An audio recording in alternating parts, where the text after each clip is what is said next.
Sir அவன் காலையில் வந்தோடனே 7 மணிக்கு எந்திரிச்சோடனே வந்தோடனே இப்போ ஒரு இண்டேன் போடணும். இப்போ வந்தோடனே உங்க ஒரு 12 கிளைண்ட் இருக்கான், அவனுக்கு செக்கு கொடுத்து செக்கு கிளியர் பண்ணாதான் அவன் பொழப்ப பார்க்க தேவையில்ல. ஆனால் நம்ம அண்ணன் வருவார் காலைல 6 மணிக்கு எந்திரிச்சு ஏதோ இருந்து. எல்லாத்துக்கும் ஒரு வயசு இருக்குது, எல்லாத்துக்கும் ஒரு காலம் இருக்குது, எல்லாத்துக்கும் ஒரு நேரம் இருக்குது. வேலை பார்க்குற நேரம் வேலை பாருங்க. இங்கே பாருங்க, வேலையை லவ் பண்ணுற ஒவ்வொருத்தரும் ஜெயிப்பீங்க. ஆனால் தனுசு ராசிக்காரங்களுக்கு புரியவே மாட்டேங்குது என்னன்னா, வேலை தெய்வம் கிடையாது. தெய்வம் ஏதோ தனியாக ஒரு கம்பார்ட்மெண்ட் எடுத்து அவங்க ஒரு அப்பார்ட்மெண்ட் வீட்டில் வந்து குறிப்பிட்ட கம்யூனிட்டியவோ குறிப்பிட்ட சமூக பிரிவையோ நான் கிண்டல் பண்ணல. இவர்கள் ரொம்ப ஸ்ட்ரிக்டாக இருக்கா. நம்ம ஃபஸ்ட்டு ஹார்ட் அட்டாக் இவனுக்கு தான் வரும். ஏன் தெரியுமா? என்ன கேடு, எந்திரிச்சு வேலைக்கு போகலாம்ல. ஆனால் தனுசு ராசிக்காரர்கள் இதெல்லாம் பண்ண மாட்டீங்க. நீங்கள் ஒரு செட் ஆஃப் ரூல்ஸ் வச்சுருப்பீங்க. வாழ்வின் நாவில் அவ்வப்போது தேன் தடவுங்கள். உங்களுக்கெல்லாம் நான் சொல்லித்தர டயலாக்லாம் ஒன்று தான். 7 கூடியவன் புதன். இதில் என்ன ஒரு ஆச்சரியன்னா, இவ்வளோ கரெக்டாக இருக்கீங்கல்ல, உங்களுக்கு தான் காற்று வாக்கில் 2 சார். உங்களுக்கு இந்த யோகம் உங்களுக்கு தான். உலகெங்கிலும் இருக்கும் ஜோதிடர் யுகம் நேயர்கள் அனைவருக்கும் வணக்கம். நான் உங்கள் ராம்ஜி. தனுசு ராசிக்காரர்களுக்கெல்லாம் அவர்களுடைய குணநலன் எப்படி இருக்கும்? நேரே போ நேரே வா, இந்த பழமொழி கேள்விப்பட்டிருப்பீங்களான்னு தெரில. இவர்கள் எதையுமே ஸ்ட்ரைட்டாக தான் ஹேண்டில் பண்ணுவாங்க. ஆக்சுவலி நாங்கள்லாம் பார்த்தீங்கன்னா, நாங்கள்லாம் வந்து ஸ்கூலில் போய் நாங்கள் எங்களுடைய டீமில் ஒரு 4 பேர் இருக்கவங்க. நாங்கள் தாம்பரத்தில் போயிட்டு கத்திட்டு திரும்பி வந்துடுவோம். நாங்கள் எங்களோட 4 பாய்ஸ் டீம் வந்து அங்கே போய் கத்திட்டு வந்துடுவோம். எங்களோட 4 பாய்ஸ் டீம் அதை பார்த்து பயந்துருவாங்க. நீங்கள் எங்கே சார் வந்துட்டு சும்மா போகிறீங்க? இது தாம்பரம் எங்கள் ஏரியா சார். டேய் கம்முன்னு போடா. தாம்பரத்தில் போய் என்னன்னு சொல்லணும்? என் பேர் சொல்லுங்கள் சார், ராமானுஜம்னு என் பேர் சொல்லுங்கள் சார். சரிடா சொல்கிறேன்டா. இந்த பேங்க் ஆஃபீஸர்ஸ்லேயே பார்த்தீங்கன்னா ரொம்ப ஸ்ட்ரிக்டாக இருப்பான் சார். அவன் காலையில் வந்தோடனே 7 மணிக்கு எந்திரிச்சோடனே வந்தோடனே இப்போ ஒரு இண்டேன் போடணும். இப்போ வந்தோடனே உங்க ஒரு 12 கிளைண்ட் இருக்கான், அவனுக்கு செக்கு கொடுத்து செக்கு கிளியர் பண்ணாதான் அவன் பொழப்ப பார்க்க தேவையில்ல. ஆனால் நம்ம அண்ணன் வருவார் காலைல 6 மணிக்கு எந்திரிச்சு ஏதோ இருந்து. பேங்க் 10 மணிக்கு திறந்தோடனே வந்தோடனே பாட்டு போட்டுருவார்.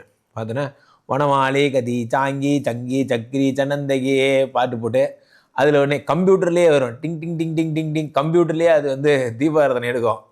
கம்ப்யூட்டர்லேயே. நான் உங்களை கிண்டல் பண்ணல. சாமி கும்பிட்றது உங்களுக்கு வேறு நேரமே இல்லையா? 12 கிளைண்ட்டு வெயிட்டிங்கில் இருக்கான். வந்தோமா சும்மா தொட்டு கும்பிட்டா அடுத்த வேலை பார்த்தோமா, அவெல்லாம் போனதுக்கப்புறம் சாமி கும்பிட்டோமான்னு இல்லை. இவர்கள் மிகவும் பக்திமான்கள். தனுசு ராசிக்காரர்கள் மாதிரி ஒரு பக்திமான இந்த உலகத்திலேயே நீங்கள் தேடும். என்னப்பன் அல்லவா என் தாயும் அல்லவா. டேய் நாளைக்கு காலைல ஃபஸ்ட் ஷிஃப்ட்டு, இப்படி கத்திட்டே இருந்தால் ஷிஃப்ட்டுக்கு போக முடியாது. என்னப்பன் அல்லவா என் தாயும் அல்லவா, என்னப்பன் அல்லவா என் தாயும் அல்லவா. எழுப்பிடுற அவனை. இப்போ போய் படுத்து தூங்கு. நமக்கு இருக்கிறதே ஒரு வேலை தான். இந்த வேலையை வச்சு தான்ப்பா நம்ம வாடகை கட்டுறோம். இந்த வேலையை வச்சு தான்ப்பா தங்கச்சி கல்யாணம். என்ன பண்ணலவா பாட்டுலாம் அப்புறம் பாடிக்கலாம்ப்பா. சில பேர் கேட்க மாட்டான். 23 வயசு தான் ஆகுது. ஆனால் பார்த்தீங்கன்னா இவர் தன்னை ஒரு மிகப்பெரிய பக்தி படம் போல காட்டிக்கொள்வார்கள். நிறைய பேர் சார் நான் பக்திக்கு எதிரானவன் அல்ல, அல்லது இறைவனுக்கு எதிரானவன் அல்ல, இப்படி ருத்ராத்தை கொச்சை போட்டுக்கிட்டு நான் வந்து இறைவன் ஈசனை திட்டுறவன்லாம் இல்லை, நான் உங்களை திட்டலாம் இல்லை. எல்லாத்துக்கும் ஒரு வயசு இருக்குது, எல்லாத்துக்கும் ஒரு காலம் இருக்குது, எல்லாத்துக்கும் ஒரு நேரம் இருக்குது. வேலை பார்க்குற நேரம் வேலை பாருங்கள். இங்கே பாருங்கள், மணி இப்போ பேசிகிட்டு இருக்கிறேனே, திரும்பி பாருங்கள், இப்போ மணி 11, ராத்திரி 11 மணிக்கு உங்கள்கிட்ட பேசிகிட்டு இருக்கேன். ஏன் தெரியுமா? என்னப்பன் அல்லவா என் தாயும் அல்லவா அப்படிங்கிறத நான் இந்த கேமராவை நினைக்கிறேன். இந்த கேமரா தான் என்னப்பன் அல்லவா என் தாயும் அல்லவா, பொன்னப்பன் அல்லவா பொன்னம்பலத்தவா.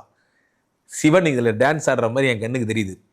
வேலையை லவ் பண்ணுற ஒவ்வொருத்தரும் ஜெயிப்பீங்க. ஆனால் தனுசு ராசிக்காரங்களுக்கு புரியவே மாட்டேங்குது என்னென்னா, வேலை தெய்வம் கிடையாது. தெய்வம் ஏதோ தனியாக ஒரு கம்பார்ட்மெண்ட் எடுத்து அவங்க ஒரு அப்பார்ட்மெண்ட் வீட்டில் சோபாவில் உட்காந்துருக்கு, நம்ம டெய்லி போய் மீட் பண்ணணும்னு நினச்சிட்டு இருக்கீங்க. தெய்வம் நீங்கள் செய்கிற வேலையில் இருக்குது. அதுதான் தெய்வம் உங்கள் வாயில் இருக்குது, உங்கள் பேச்சில் இருக்குது, உங்கள் நாட்கள் இருக்குது. ஸோ இந்த நேரே போ நேரே வா சொன்ன பார்த்தீங்களா, அதெல்லாம் நீங்கள் தான். நான் இப்படி தான். நான் காலையில் 7 மணிக்கெலாம் sir 2 eggs 1 protein 1 powder of the அப்படி சொல்லுவார் ஒரு மெனு. ஒரு ½ பாட்டில் நான் வந்து மில்க் சாப்பிட்டேன். இப்போ 2 இட்லி சாப்பிட்டு மத்தியானம் இப்போ நான் லஞ்ச் சாப்பிட போகிறேன். நீலாம் திருந்தவே மாட்டேன். திருந்த மாட்டான். நான் வந்து குறிப்பிட்ட கம்யூனிட்டியவோ குறிப்பிட்ட சமூக பிரிவையோ நான் கிண்டல் பண்ணல. இவர்கள் ரொம்ப ஸ்ட்ரிக்டாக இருக்கா. நம்ம ஃபஸ்ட்டு ஹார்ட் அட்டாக் இவனுக்கு தான் வரும். ஏன் தெரியுமா? உடம்புக்கு பிடிச்சது என்னங்கிறது உடம்பே கேட்கும். போய் தண்ணி குடி அப்படிங்கும். நீங்கள் தண்ணி குடிப்பீங்க. காரம் வந்ததுன்னா அந்த காரத்தை எடுத்து திங்குன்னு சொல்லும். உடம்பு சொல்கிறதுனால தான் திங்கிறீங்க, நீங்கள் ஒன்றும் திங்கலை. உடம்புக்கு தெரியும் இவனுக்கு எப்போ காரம் கொடுக்கணும், புளி கொடுக்கணும், எப்போ எதை கொடுக்கணும்னு. நீங்கள் உடம்பை ரூல் பண்ணுறேன் பேர் வழின்னு இன்னும் யோகா பண்ணுறவன்லாம் இருக்கான், பார்த்துருக்கீங்களா? அவனெல்லாம் காலையில் 6 மணிக்கெலாம் வீட்டுக்கு 5 மணிக்கெலாம் அலாரம் வச்சு எந்திரிச்சிருவான். எந்திரிச்சிட்டு தான் இப்படியே இருப்பான். என்னடா பண்ணுற? இதுக்கு பேர் மச்ச சிரசாசனம். சரி, ஏன் இவன்லாம் எவன் நேரம் இப்படியே இருப்பேன்? ஒரு 10 நிமிஷம் இப்படியே இருப்பேன். எதுக்காக அப்படி இருக்க? இப்படி இருந்தால் நம்ம மண்டைக்கு பிளட்டு நிறையா போய் நமக்கு நிறைய அறிவு வரப்போகுது. இது என்ன ஒரு கொடுமைன்னா, நம்மளையும் தூங்க விட மாட்டான், நம்மளையும் எழுப்பி விட்டு அந்த மச்ச சிரசாசனத்தை பார்க்குற வரைக்கும் விட மாட்டான். எப்பா டேய், தயவுசெய்து ப்ளீஸ்ரா, இங்கே பாருங்கள், நல்லா புரிஞ்சிங்க. உங்களுக்கு வியாதி வந்தால் இதெல்லாம் பண்ணுங்க. இல்லை எனக்கு இப்போ தான் ஹார்ட் பைபாஸ் சர்ஜரி நடந்திருக்கு, டாக்டர் டெய்லி இந்த பார்க்கில் வாக்கிங் போக சொல்லியிருக்காரு, 1 வருஷத்துக்கு டெய்லி யோகா பண்ண சொன்னார், நல்லா வாயை திறந்து சிரிக்க சொன்னார்னா நல்லா இதெல்லாம் பண்ணுங்கள், உங்களுக்கு ஒன்றும் சொல்ல. நீங்களும் நல்லா தானே இருக்கீங்க, உங்களுக்கு என்ன கேடு? எந்திரிச்சு வேலைக்கு போகலாம்ல. ஆனால் தனுசு ராசிக்காரர்கள் இதெல்லாம் பண்ண மாட்டீங்க. நீங்கள் ஒரு செட் ஆஃப் ரூல்ஸ் வச்சுருப்பீங்க. 8 o'clock மேலே நீங்கள் படிக்க மாட்டீங்க. ஏன்னா 8 o'clock மேலே நீங்கள் படிச்சிங்கன்னா உங்களை யாராவது குச்சி வச்சு அடிக்கிறதா உங்களுக்கு ஒரு நினப்பு. 8 o'clock புக்கெல்லாம் மூடி வச்சுக்கிறது, 9 o'clockலாம் ஸ்லீப்புக்கு போயிடுறது, 10 o'clockக்குள்ளே 2 கனவு கண்டுடுறது. என்ன நாங்கள்லாம் இப்போ அவன் இங்கே 1 மணி 2 மணிக்கு தான் உனக்கு என்னடா பகுமானமாக 10 மணிக்கே தூக்கம்? அப்பா அப்பெல்லாம் பேசக்கூடாதுப்பா அப்படிங்கிற மாதிரி. சார் சத்தியமாக நீங்கள் வேணால் பாருங்கள், தனுசு ராசிக்காரங்க எல்லாரையும் பாருங்கள், 9 மணி 9:30 மணிக்கெல்லாம் பெட்டுக்கு போயிடுவாங்க, 10 மணிக்கெல்லாம் படுத்துருவாங்க, 11 மணிக்குள்ளே 2 கனவு கண்டுருவாங்க. அது 2 சாமி கனவு தான், அது வேறு விஷயம். இருந்தாலும் ஸோ 4 குடைவனாகவும் குரு இருப்பதால் இவங்க தப்பே பண்ண மாட்டாங்கங்கிறதான் இவங்க பெரிய ப்ராப்ளமே. ஜென்ரலாக மூவிஸ் போகிறது, ஆக்சுவலி நான் மூவிஸ் போகிறதெல்லாம் லைக் பண்ணுறது இல்லை. நான் மூவிஸ்லாம் ஜென்ரலாக போகிறத அவாய்ட் பண்ணுறேன். பார்க் போவீங்களா? பார்க்கெல்லாம் போனால் நான் நியூசன்ஸ் மாதிரியே நிறைய பேர் இருப்பாங்க. அங்கேயே ஸ்ப்ளிட் பண்ணுவாங்க. சில பேர் பார்த்திங்கன்னா நடந்து வாக் பண்ணும் போதோ அப்படியே டர்ட்டியாக ஆக மொத்தம். நீ என்ன தான் செய்வா? நான் வீட்டிலே உட்காந்து யோகா பண்ணுவேன், நான் வீட்டிலே உட்காந்து டிவி பார்ப்பேன். நான் அவங்கள இதுக்கு மேலே என்னங்க திட்டுறது? இதுக்கு மேலே திட்ட முடியாது, யூடியூப் கம்யூனிட்டி கைட்லைன்ஸ்னு சொல்லி வேணான்றுவாங்க. அதனால் தனுசு ராசிக்காரர்கள் தயவுசெய்து ஒன்று புரிஞ்சிங்க, வாழ்வின் நாவில் அவ்வப்போது தேன் தடவுங்கள். உங்களுக்கெல்லாம் நான் சொல்லித்தர டயலாக்லாம் ஒன்று தான். 7 குடைவன் புதன். இதில் என்ன ஒரு ஆச்சரியன்னா, இவ்வளோ கரெக்டாக இருக்கீங்கல்ல, உங்களுக்கு தான் காற்று வாக்கில் 2 சார். உங்களுக்கு இந்த யோகம் உங்களுக்கு தான். இவ்வளோ கரெக்டாக இருக்கீங்கல்ல, பார்த்தீங்கன்னா கரெக்டாக அப்படி பார்த்துட்டு அப்புறம் உடம்பு எப்படி இருக்குது, நல்லா இருக்கா? யார் வீட்டு நம்ம மெய்டு இருக்காங்கல்ல அவங்கள்ட்ட கேட்குறது, நல்லா இருக்கா? மருந்து கொடுத்தாலா இல்லையா? அவ காசு எதாவது கம்மியாக கொடுத்தா என்கிட்ட கேளு, நான் வேணால் காசு தரேன். இந்த சேட்டை இந்த சில்லண்டு வேலையெல்லாம் கரெக்டாக பண்ணுவீங்க. காரணம் என்ன அப்படின்னா, உங்களுக்கு இந்த நம்ம தான் இவ்வளோ கரெக்டாக இருக்கமே, அதனால் நம்மளை கடவுள் நம்மளை ஒன்றும் பண்ண மாட்டார். இது சும்மா சில்லற வேலை தானே, நம்மளை ஒன்றும் பண்ண மாட்டார். அப்போ தனுசு ராசிக்காரர்கள் பிடிச்சபடி இருங்க. ஈசிஆர் ரோட்டில் அழகாக பைக்கில் போய் ஜாலியாக சுற்றுங்க. ப்ளீஸ் மெரினா பீச்சில் போய் நின்று பௌர்ணமி இரவில் ஒரு ஃபோட்டோ எடுங்க. நைட்டு 2 மணிக்கு எந்திரிச்சு உட்காந்து பேய் படம் போட்டு தனியாக உட்காந்து பாருங்க.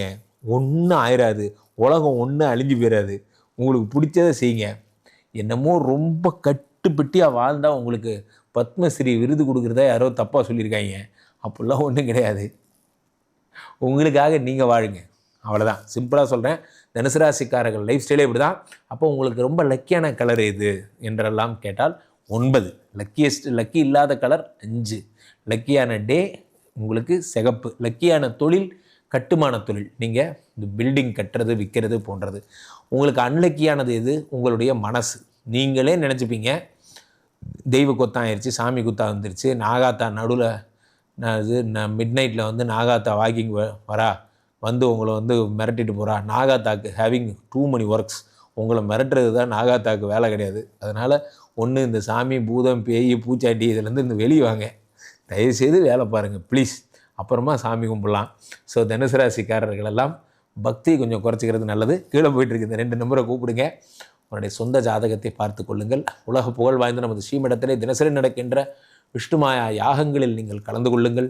வருகின்ற மார்ச் 29ஆம் தேதி நடக்கின்ற சனிப்பெயர்ச்சி மகா யாகம் உங்களுக்காகத்தான் நடத்துகிறோம். அதில் கலந்து கொண்டு அந்த யாகம் வெற்றி பெற பொருளுதவி செய்யுமாறு மிக தாழ்மையுடன் கேட்டுக்கொள்கிறோம். மீண்டும் ஒரு நல்ல பதிவில் சந்திக்கிறேன். நன்றி, வணக்கம்.